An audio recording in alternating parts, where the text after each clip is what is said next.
qu'est-ce que vous allez faire et comment les faire. Comment vous devez vous comporter envers les gens avec qui vous travaillez ensemble. Et ces gens attendent quoi de vous? Qu'est-ce que vous devez faire? Voilà, en grosso modo, ça c'est la première partie. La deuxième partie, vous parlez de la planification, oui. Vous parlez de la dotation. Oui, la deuxième partie, elle est composée de 10 principes. Ce sont des principes qui doivent être observés scrupuleusement, c'est-à-dire un gestionnaire des ressources humaines qui n'a pas respecté ces principes-là ne peut pas se dire qu'il est gestionnaire des ressources humaines. Il est gestionnaire des ressources humaines. Non. Et ces principes sont les suivants. Le premier principe, c'est la planification des ressources humaines. Le deuxième principe, c'est la dotation de l'entreprise en ressources humaines. Le troisième principe, c'est le manuel, n'est-ce pas, de l'employé, où on appelle ça vadmegum. Le quatrième principe, c'est l'accueil et l'intégration. N'est-ce pas? Vous avez recruté quelqu'un, vous avez été doté en ressources humaines. Comment le recevoir? Quelles sont les étapes qu'il faut respecter pour que celui-là qui vient de nouveau chez vous se sente que je suis aimé, je suis voulu, on m'attendait. Et le cinquième, nous avions parlé de la politique de la rémunération. Et le sixième, nous avions parlé de l'évaluation. C'est-à-dire, quand vous avez planifié quelqu'un, vous avez recruté quelqu'un, et vous lui avez doté des manuels de l'employé, n'est-ce pas? Et vous les recevez, n'est-ce pas? Et vous les payez. Mais qu'est-ce qu'il faut encore? Il faut l'évaluer. Comment faut-il l'évaluer? Faut-il l'évaluer chaque jour, et chaque semaine, annuel, mensuel, semestriel ou comment? Il faut l'évaluer. Et après l'évaluation, nous avions parlé de la formation et le développement professionnel. Il faut former les gens. Et après la formation, nous avions parlé de la supervision et l'encadrement. Et nous sommes arrivés à la santé et sécurité au travail. Et enfin, les mesures disciplinaires. Ça, ce sont les 10 principes directeur, qu'un directeur de ressources humaines, qu'un gestionnaire des ressources humaines doit obligatoirement observer. Alors, dans la première partie, vous parlez d'une notion de gestion de ressources humaines. Je vois, il y a un élément important, vous parlez de la motivation. Est-ce qu'il faut qu'un employé soit motivé pour que le rendement soit celui que veut l'employeur? Ah oui, mais en tout cas, sincèrement, je ne sais pas qui, celui qui va quitter chez lui, il sait que je vais au travail pour ne bénéficier absolument rien. Ça, c'est l'ancienne conception. L'ancienne conception, à l'époque de Taylor, de Fayol, de Weber, qui pensaient que l'homme, c'est une machine. Non, l'homme, c'est une valeur, c'est une ressource. Lorsqu'il vient au travail, vous devez le mettre dans des conditions où il doit bien produire. Et lorsqu'il produit, il doit se retrouver. L'homme doit s'enrichir. Parce que, plus loin on dit, le travail, c'est une richesse. Et même la Bible dit, celui qui ne travaille pas ne mange pas. Alors, vous parlez de l'expectation, vous parlez de l'instrumentalité, vous parlez de la valence, vous dites motivation égale expectation, je crois que c'est plus instrumentalité, plus valence. Ça signifie. Ah voilà, cette formule émane de l'auteur que nous appelons Victor Vroom. Victor Vroom a développé la théorie des attentes. Pour lui, il nous dit toute personne développe au moins 3 attentes. Il dit l'expectation, l'instrumentalité et la valence. Qu'est-ce que signifie l'expectation?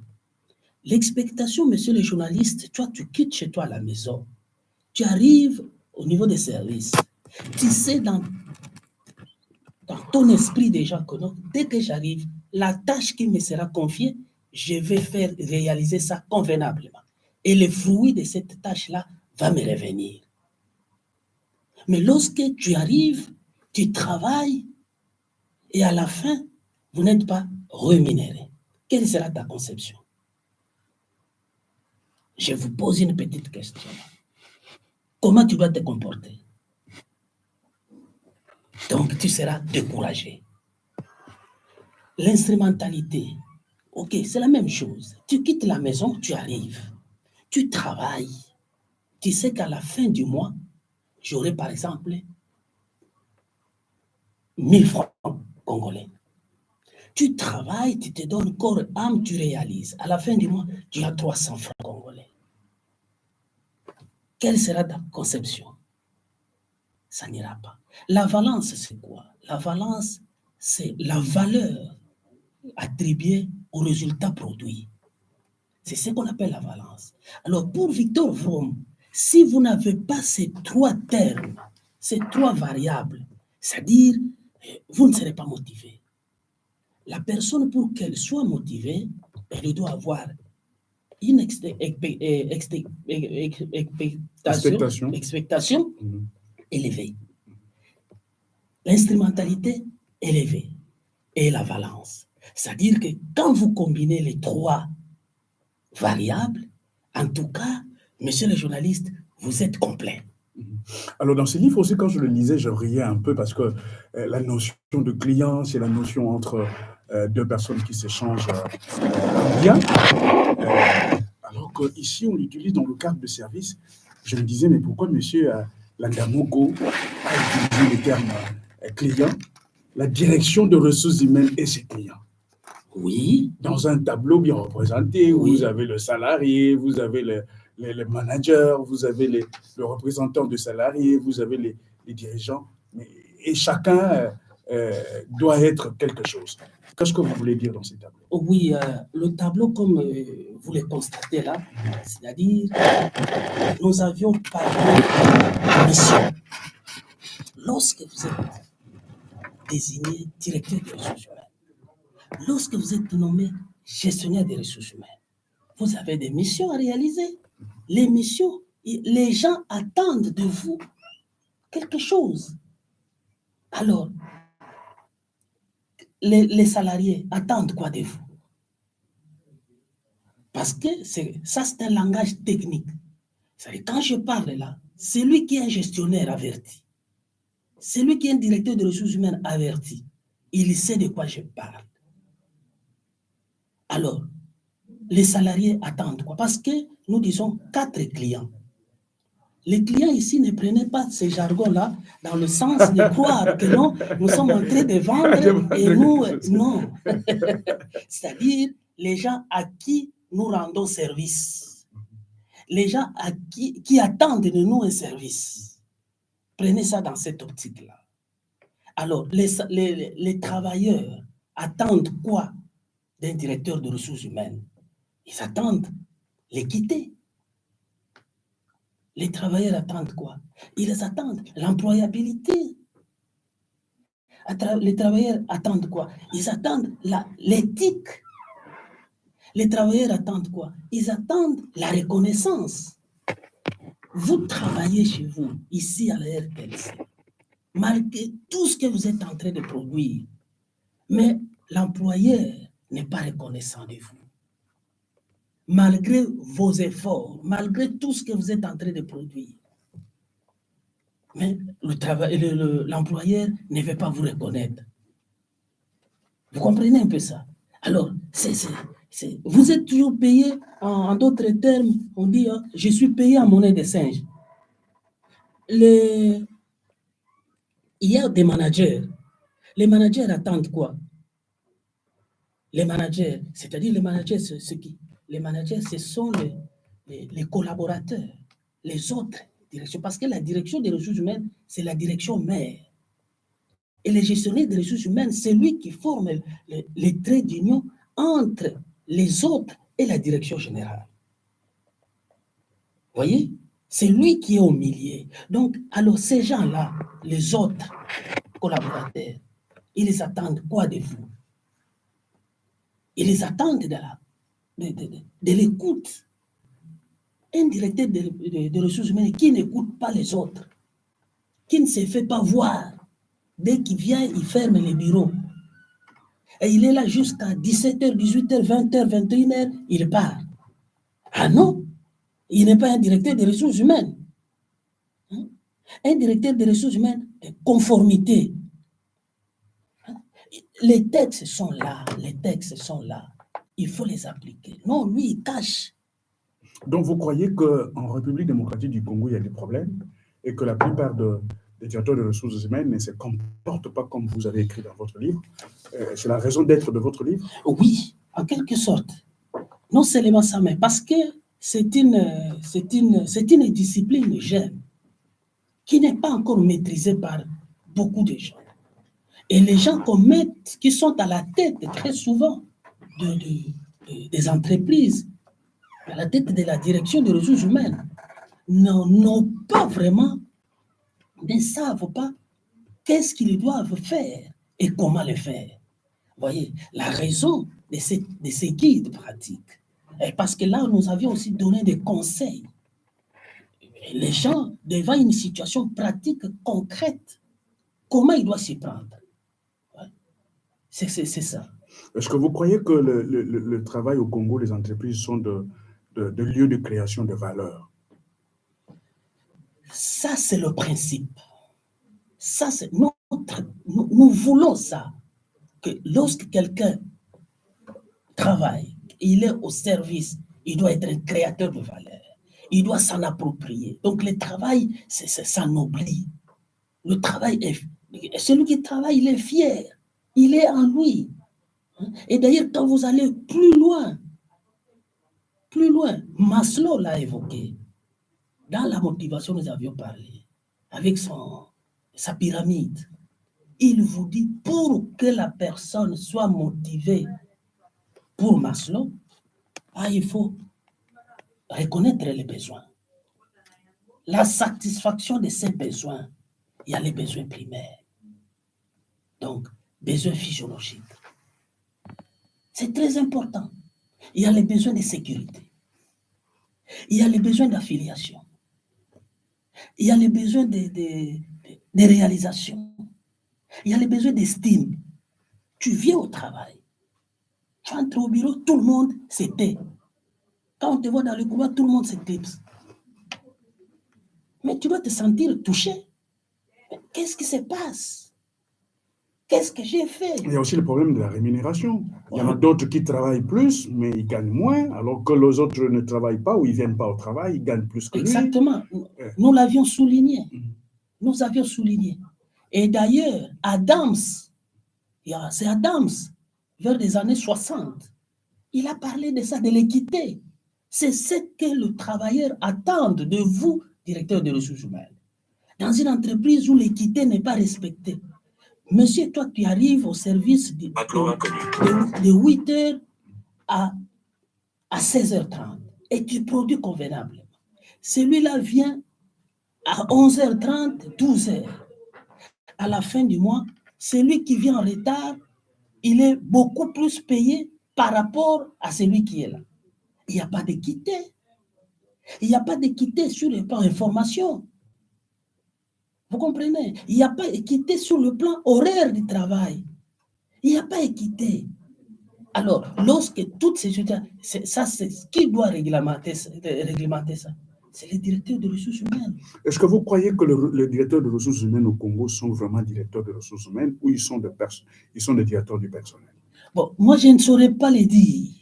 C'est pourquoi nous avions mis à la disposition de notre public ces livres, les guides pratiques. Voilà. Celui qui aura la chance d'avoir ça, il saura lorsqu'il va lire, il va comprendre que je suis directeur du personnel ou je suis directeur des ressources humaines. Alors, vous, comme scientifique, vous, comme auteur de ces livres, guides pratiques de gestion de ressources humaines, quelle est la différence que vous faites entre le directeur du personnel et le directeur de ressources humaines? Ah oui, quand vous entrez, lorsque vous allez pénétrer, vous aurez la chance de lire convenablement les textes. Vous allez voir, lorsqu'on parle de la direction du personnel, on se base beaucoup plus sur l'administration du personnel. C'est ça. Sur le droit. C'est le droit, le principe. Qu'est-ce qu'il faut faire? Qu'est-ce qu'il ne faut pas faire? Mais la gestion du personnel entre dans ce qu'on appelle la stratégie. Cherche la performance, cherche l'équité et cherche l'éthique. C'est pourquoi nous disons ceci. Un bon gestionnaire de ressources humaines, un bon directeur de ressources humaines doit avoir 4 qualités. Lesquelles? Merci beaucoup. Il doit être un juriste, un gestionnaire de ressources humaines. Il doit être juriste administratif. Il doit être financier. Il doit être psychologue. Il doit être pédagogue. Juriste, pourquoi? L'administration, c'est l'interprétation des textes. Les textes arrivent, c'est vous qui êtes là pour interpréter. Si vous interprétez très mal, ne croyez pas que les gens que vous dirigez ne sont pas intelligents. Non, ils sont intelligents. Donc, vous risquez, si vous interprétez mal, ils risquent de vous porter plainte à la justice. Vous comprenez? Alors, financier, pourquoi? Vous êtes les directeurs de ressources humaines. C'est vous qui calculez les salaires. C'est vous qui calculez les avantages. Ce n'est pas la direction financière. C'est vous qui interprétez les primes, les bulletins de paye. C'est vous. Les heures supplémentaires. Les heures supplémentaires. Quand vous aviez fini, vous transmettez ça à la direction des finances. Un psychologue, pourquoi? Un psychologue, c'est le directeur des ressources humaines, c'est lui qui lit les gens. Il comprend. Monsieur, tu n'es pas venu pourquoi? Il sait que non. En tout cas, le monsieur, d'habitude, il n'est pas comme ça. Mais dans votre livre, quand je le lisais, vous recommandez à ce que tout celui qui dirige soit comme si, et soit comme un directeur de ressources humaines.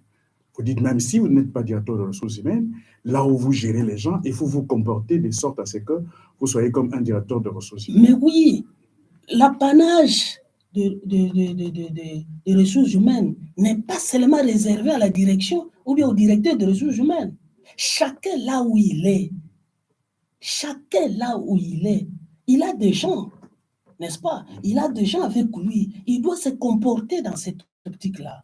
Et vous allez voir sincèrement qu'il y aura épanouissement. Il y aura épanouissement. C'est le même. Quand vous êtes un directeur de ressources qui passe dans le couloir, c'est tout le monde qui ferme les bureaux et sinon il va me voir. Alors s'il me voit, alors il risque de me faire partir. Vous comprenez? Alors, vous êtes là pour les gens. Et lorsque les gens vous fuient, et qu'est-ce que vous allez produire? Or, vous êtes là parce que vous avez des objectifs. Et à la fin, vous devez évaluer ces objectifs-là. Mais vous allez les évaluer comment? Parce que tu n'es pas en face des gens. Tu ne connais pas les besoins des gens. Comment tu vas faire? C'est très difficile. difficile. Alors, il y a la deuxième partie, qui est aussi très, très intéressante. Vous parlez où il y a beaucoup de points. Vous avez noté 10 points. Oui. Mais il y a la planification, il y a la dotation, il y a les manuels de l'employé, il y a accueil, intégration. Oui. Qu'est-ce que vous voulez dire par là? C'est-à-dire que lorsque vous êtes nommé directeur des ressources humaines, tu entres chez toi au bureau. Au bureau, qu'est-ce que tu vas faire? Alors, c'est simple. Vous devez planifier. Parce que quand on vous nomme le directeur, on suppose qu'il y a un problème. Il y a un souci. Vous êtes venu résoudre le problème. Vous êtes venu résoudre les soucis qu'il y a dans l'entreprise. Alors, comment allez-vous procéder? Il faut planifier. Planifier comment? Il y a 5 étapes de la planification. La réflexion stratégique. C'est que les amis médecins disent que non, l'autopsie. Parce que l'entreprise se trouve dans un environnement. Est-ce que le problème qui nuit l'entreprise se trouve un problème à l'interne ou problème à l'externe? Vous devez le connaître. Si c'est à l'interne, vous allez voir ce qui est composé de l'environnement interne. Si c'est externe, vous allez voir aussi les problèmes qui composent l'environnement externe. Et les manuels de l'employé, la dotation, c'est quoi? Le manuel de la dotation, ce n'est qu'une expression, c'est le recrutement. Quand on parle de la dotation, c'est le recrutement. Et le manuel de... Le manuel, c'est un document qui contient tout ce que l'entreprise doit mettre à la disposition, donc qui concerne les questions que les employés, les salariés se posent doivent se contenir dans ces manuels-là. Alors, qu'est-ce que les gens disent déjà? Vous êtes scientifique. Qu'est-ce que les gens disent de votre livre? Bon, au fait, les gens vont découvrir. C'est un nouveau... Il y a quelques-uns qui ont déjà lu. Je ne sais pas si Kofran et Koucho a lu. Je ne sais pas si Polika Potima Vangoula a déjà lu les livres. J'ai Moudji, je ne sais pas. Mais vous, qu'est-ce que les gens disent de votre livre? Non, les gens apprécient. Les gens apprécient. Nous sommes à leur disposition. Et celui qui a lu et qui n'a pas, qui a remarqué les zones d'ombre, en tout cas, nous sommes très disponibles. Nous sommes très disponibles parce que nous sommes en train de préparer pour le moment le vernissage. Voilà. Et je crois que si l'autorité, la hiérarchie accepte, je crois que la semaine, 2 semaines ou 3 semaines d'ici là. Vous le ferez où? À l'IPEN? Non, ça ne sera pas à l'IPEN. Ça sera où? Ça sera à la RTNC. Nous avons une grande salle, peut-être. Non, la hiérarchie n'a pas encore décidé. Mais qu'est-ce que la hiérarchie décide pour que vous veniez ici à la RTNC? Non, vous allez nous accompagner. Ah ouais. En tout cas, nous serons disponibles et vous allez nous accompagner. Et vous-même, qu'est-ce que vous dites de votre livre? Parce que vous dites les gens, mais vous-même, quand vous avez écrit ça, qu'est-ce que vous dites de votre livre? C'est une récit, c'est une chef-d'œuvre, c'est quoi? Moi, quand j'ai réfléchi sur ces livres, je ne me vois pas moi, je vois les autres. Je veux que les autres me lisent.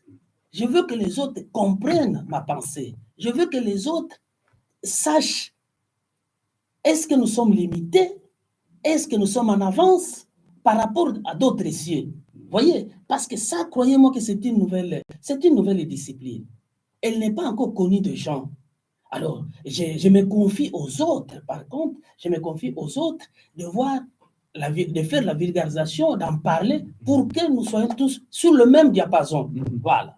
Alors, il y a quelqu'un qui a écrit dans votre livre, je le lis, hein, c'est le professeur Dr Kimwanga, oui, qui a préfacé. Oui. Je lis seulement la fin. Cet ouvrage ouvre graduellement la voie à de connaissances conceptuelles et théoriques avant de dévoiler au lecteur la pratique dans le domaine de gestion de ressources humaines, en passant par la préoccupation pratique de base, la planification de ressources humaines, le processus de dotation, les manuels de l'employé, l'accueil et l'intégration, la rémunération, l'évaluation du rendement, la supervision et l'encadrement, la formation, santé et sécurité au travail, enfin les mesures disciplinaires. Cet ouvrage constitue un support initiatique pour tout nouvel apprenant et il est aussi un aide-mémoire et un outil de préférence pour les initiés. Qu'est-ce que vous en dites? Exactement. C'est un document, pour les uns, c'est l'initiative. Pour les autres, référence. C'est-à-dire, ceux qui apprennent, les étudiants ou les autres, qui veulent devenir des bons gestionnaires de ressources humaines, devront utiliser ces manuels. Mais ceux qui sont déjà dans la pratique, les gestionnaires doivent toujours se référer pour ne pas s'écarter. Je n'ai pas dit que tout est complet, non, mais l'essentiel est là. L'essentiel. Voilà, c'est ça. Merci beaucoup. On vous appelle Bavon Makungu Landamoko. Je ne sais pas pourquoi on vous a appelé Bavon, parce que je connais que Bavon, c'est le nom de quelqu'un, une star qui n'a pas duré longtemps, une star, petit frère de Lombo Makiadilo Kangana Pene. Est-ce que votre papa vous a dit ça et vous aimez cette musique, la musique de Bavon? Bon, merci beaucoup. La musique de Bavon, je ne l'ai pas vécue. C'est les parents, en tout cas, ils ont vécu l'époque de Bavon, Marie, n'est-ce pas? Mais ils voulaient peut-être que vous soyez chanteur, mais peut-être chanteur dans la gestion de ressources humaines. Peut-être dans ce sens-là, mais les parents ont vécu, les parents ont aimé. C'est comme ça qu'ils m'ont donné ces noms-là. Voilà. Et vous en êtes fier? J'en suis fier en tout cas. Et Landamoko, ça signifie quoi? Landamoko, ça a plusieurs significations. À Lingala, comme vous venez de vous entendre, c'est-à-dire que suivez une seule voie. Un seul chemin. Un seul chemin, n'est-ce pas? Ou bien chez moi, en dialecte, il dit non, il ne faut pas suivre. Même si les gens parlent beaucoup de vous, même si les gens vous haïssent, même si... Non, servez-les. Ne suivez pas ce qu'ils font. Voilà. Alors, si les gens veulent vous contacter, ils vont vous appeler sur quel numéro? Vous avez quelle adresse électronique pour continuer cet échange avec vous? Oui, électroniquement parlant, je suis sur avec l'Andamoko majuscule et en minuscule. L'Andamoko Makungu Bavon. Point. Non, qu'est-ce que j'ai dit? D'abord, pour les numéros ordinaires, je suis sur Orange 0 plus 243 plus 243 et 0 84 43 615. Vous pouvez répondre pour nos auditeurs. Donc, plus 243 84 43 615 plus 243 81 985 03 04. Et l'adresse physique, nous sommes juste sur Avenue Chaumba.